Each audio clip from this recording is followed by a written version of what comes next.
I've been asked, how do you make a regeneration for braking on electric kids vehicles and probably any other vehicle.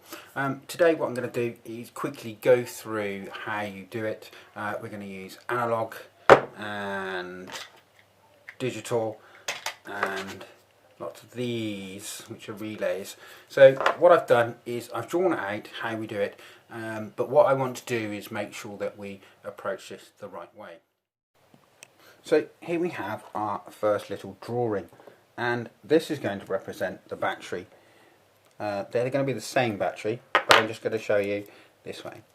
Now this is our motor or generator. So what we think of is we put power in, it drives our motor, and we have some sort of switch here to control the power going in. But what we want to do is ignore this and literally go through the generator side and how we would run a generator. Now normally what we would do is we have this motor turning, which then provides a voltage which is regulated to go into the battery, and we ignore this side. So let me go over to this next one. So what we need to do is to find a way of switching between our charging side and our discharging side. So for that we can use these, which are relays. This is a high voltage relay you'll find in a starter motor for a car. Excuse the ruler there. So what we do is if we apply a voltage across this, these two activate, and this is probably about 100 or so amps will go through this, so it's very high powered. And if you look generally, let me see if we can get this into focus. If we're lucky.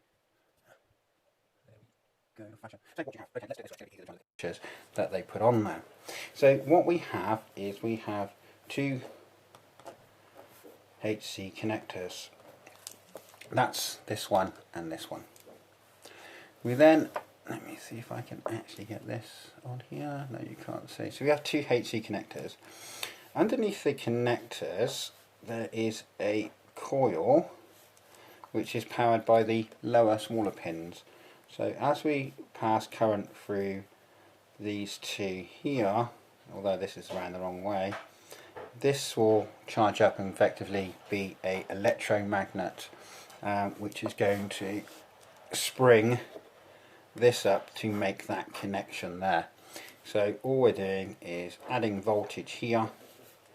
It goes through and closes that connection through it.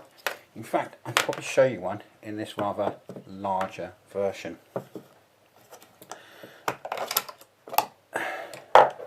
So as you can see, or not, let me zoom out. So as you can see here, here's our coil. As we pass a charge through that coil, this one opens on this one, this side here closes. So this makes a connection. That's all that happens inside this. So what we're trying to do then is, well, how would that apply to what we're trying to do? So if we have our engine side, here's another one here. If we have our motor side, when we put our pedal on, or the energy comes out, we want to energize the two contacts there. So we can have, if we look at this, we can have our energy comes in, and then we can fork it off and put it on the contactor, and then have that make the connection to change that to a positive going out to the motor. But what we also need to do is, well, we can't have a bypass going all the way through. So what we need to do is, say this is our motor side, we put a diode in to stop energy coming back through the contactors here and then back into our system, and probably back up then to it ESC. So this goes to our controller, we've got a fork off there, and that with it. We can also connect this to our Hall sensor, but we'll need to put a pull down resistor on there as well. So that's a really simple way of doing it. Now we can turn on and off our input, which will then just leave our output. So where we have our output, we need to have our resistor, our diode, to stop the power coming back up from the battery. Otherwise we'd have a direct connection powering the motor in reverse, or a direct short on the cabling. So what we need is the diodes to stop that from happening, so that power can only flow to the battery via this connection. When we add this here, obviously we get a direct circular current there, and we don't want that to happen. So what we need to do is, on our generator side, we need to do exactly the same thing but reversed. So as you may want to do this, what you might want to do is this: put a brake pedal in, and then literally have a voltage or a closed circuit, a simple switch, which then goes out to trigger relay, so that when you push the brake pedal, the relay comes on,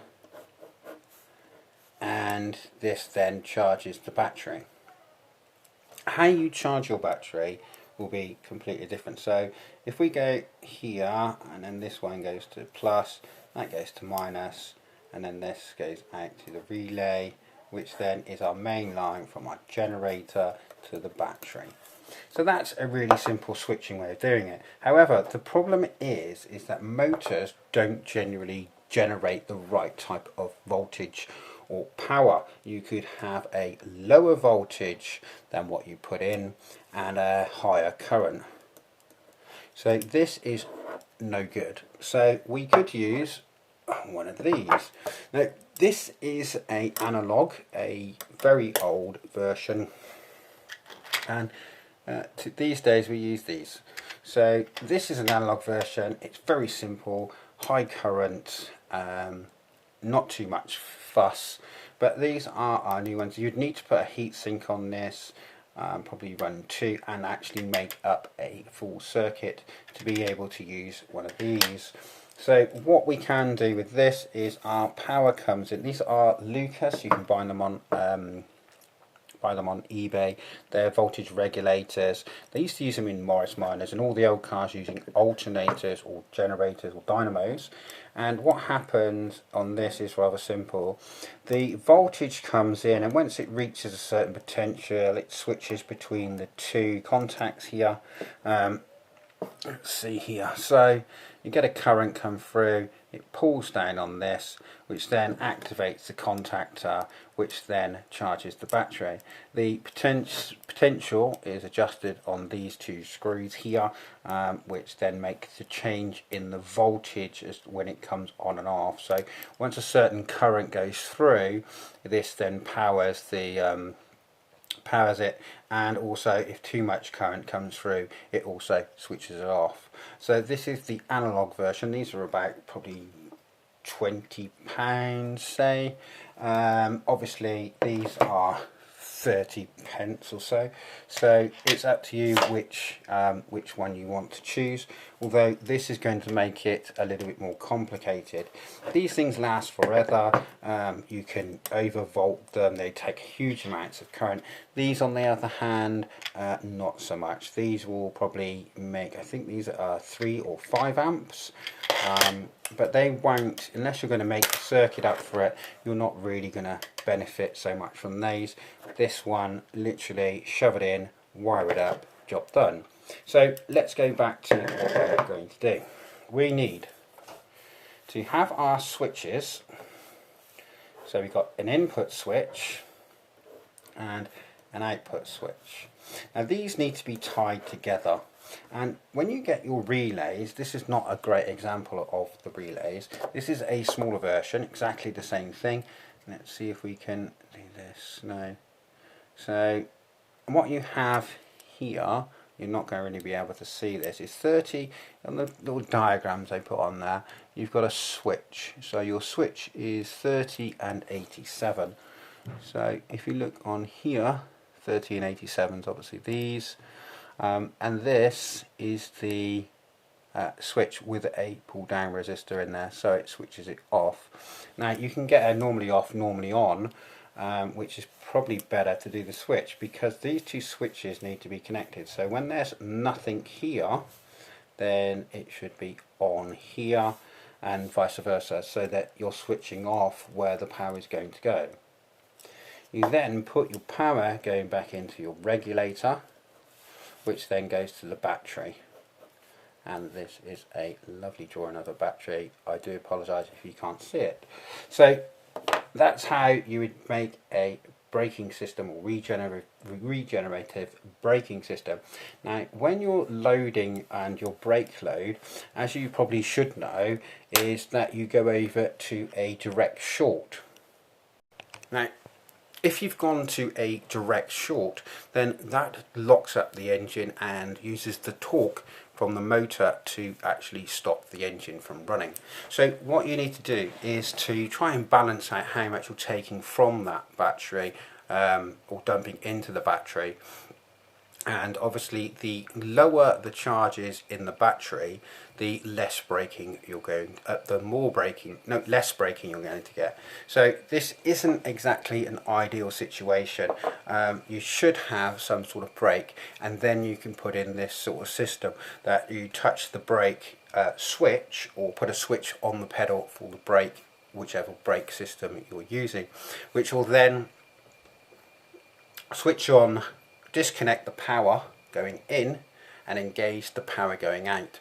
Then you want a voltage regulator, and you don't have to use one of these. You can actually use a buck boost converter. Does exactly the same thing, works. So it should be relatively simple and straightforward. What you want to do is think of the generator side first, so you're generating the power from the motor before adding in the on switch, which then creates everything else. Don't forget though that once you've got a load switch in there, you can have that switch run to the other side, which will give it its engaged. So your on, normally off type regulators, which will have more smaller pins on them.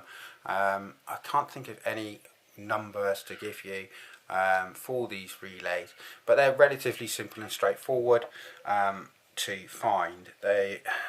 You're going to have at least 5 pins on them, and that other power pin you can then run to the off power or generate power, which should help with generating power. Your buck boost converter will need to be tuned obviously for your battery voltage, and have enough capacity for the current. This is where you're going to get the issues, because the currents can be considerably high, a lot more than most of the common cheap buck boost converters that you can buy. The way to do this obviously is to test your motor. Now you'll be running a gearbox as well, so the rotational speed of your wheel will be geared up by the time it gets to the motor, and you could be spinning that motor at 10,000 RPM. That's initially obviously, and depending on the draw and the torque that motor gives and gearbox, this will dictate the power that you will be providing. So it's always good to test it, and don't forget that you have kinetic energy in the person on the vehicle weight itself, and that's going to attribute to the actual power you get. You won't get a lot. Figures are roughly between 1 and 5%. Quickly before I go, you can actually buy an ESC which has regenerative braking built in. Normally they have two little wires on there which is switching, because don't forget that the ESCs normally have a back EMF blocker or a diode in there to stop you getting charged back through the ESC. But check out your ESCs. There's plenty around that have regenerative braking, and there's other videos online which may help you find one of those.